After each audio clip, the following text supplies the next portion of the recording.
Good clean scrimmage for the first time out with extensive live work. Very pleased. A lot of good stuff. A lot of teaching moments, situational teaching in particular. Both quarterbacks look good. The first two guys, it's going to be a close competition. I'm telling you right now, it's neck and neck. A lot of good things out of the offense. The offense had a better day, and we held some guys out on defense. Devin Lloyd, Mika Tafua. So the premier guys on D were not out there, but still the offense had great juice, a lot of passion, and made plays. Really good in the throw game. That was probably the highlight of the day was the production that we had in the throw game. You've said previously that you wanted to get the QB situation straightened out sooner than later. Are you able to share what the timeline might look like? There is no timeline.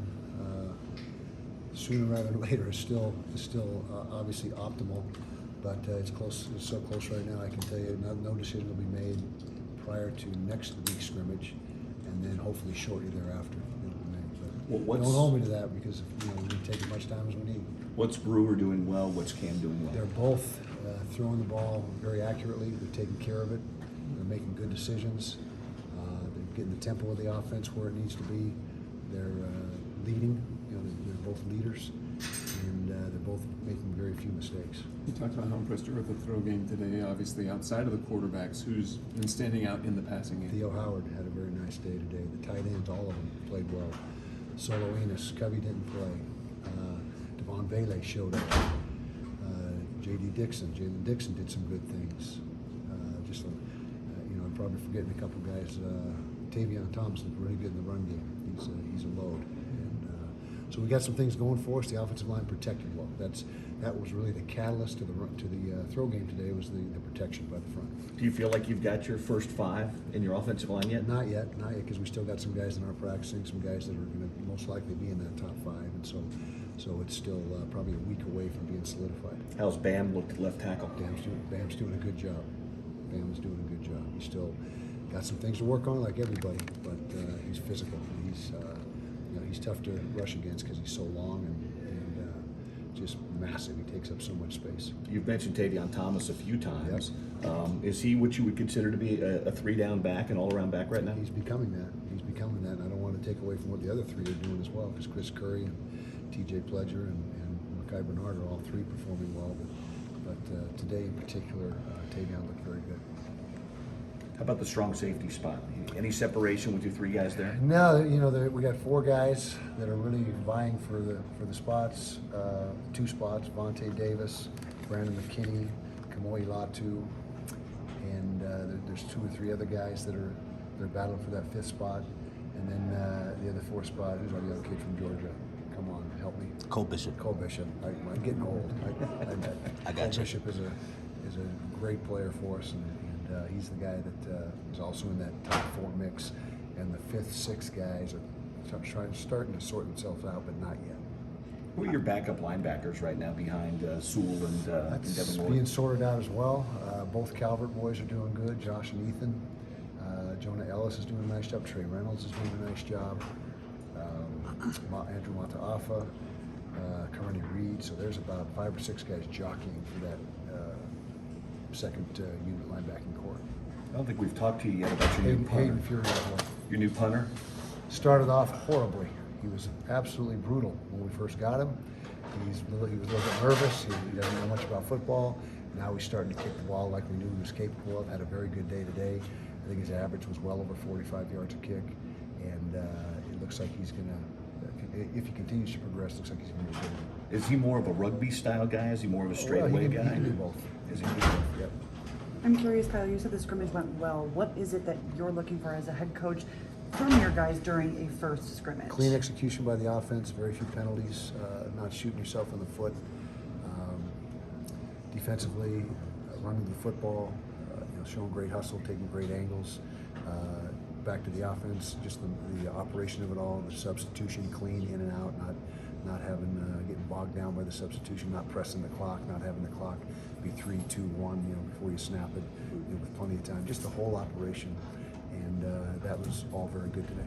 And is that something that you guys have been working on in the first couple weeks of fall camp? Oh yeah, absolutely. We play every single snap of 11 on 11 in practice with a play clock. So we always address that. That's always a presence, and you have to do that.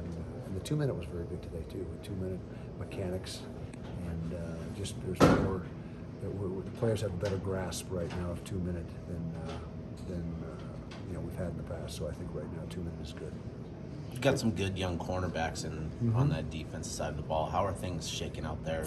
Well, Clark Phillips and JT Broughton are the two top guys. Those guys are really playing well, and then Malone Montehelli is really doing a nice job at nickel. He's playing his best football for us.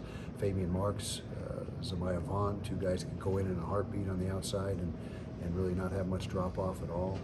And then they got 3 or 4 guys that are battling for that next spot. Aaron Lowe is one of them.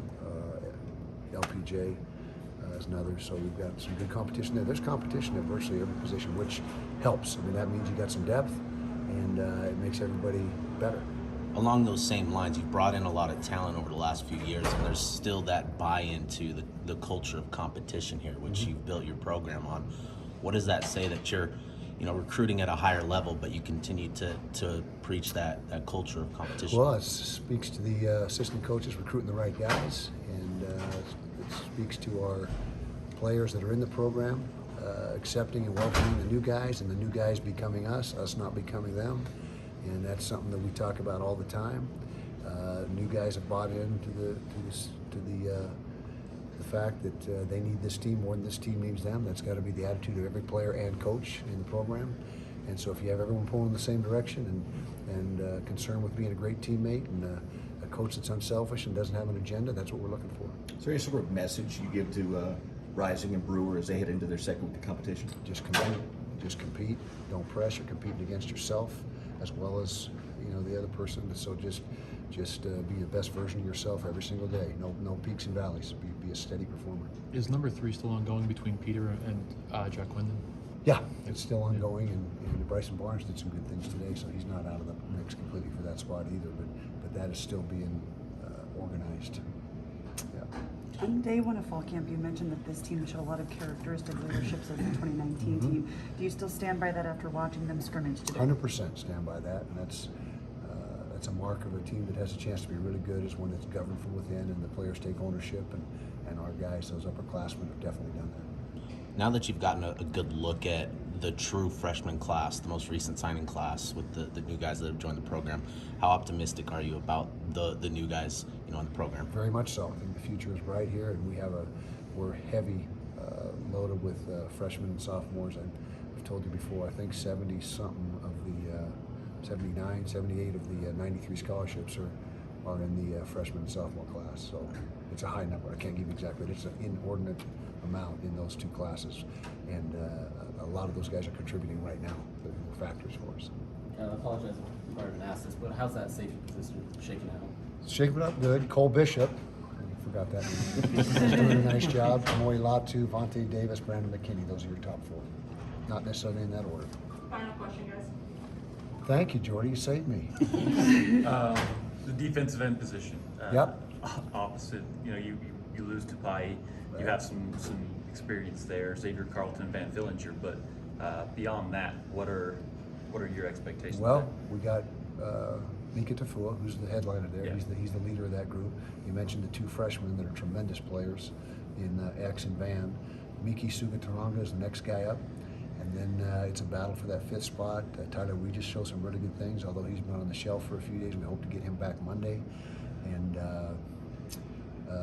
Elijah Shelton is doing a nice job. So it's really a battle for the 5th and 6th spot. Those last, and we typically travel 5 or 6, so we're trying to get that travel group shaped up for the defensive ends. Okay, thank you guys. Thanks, Todd.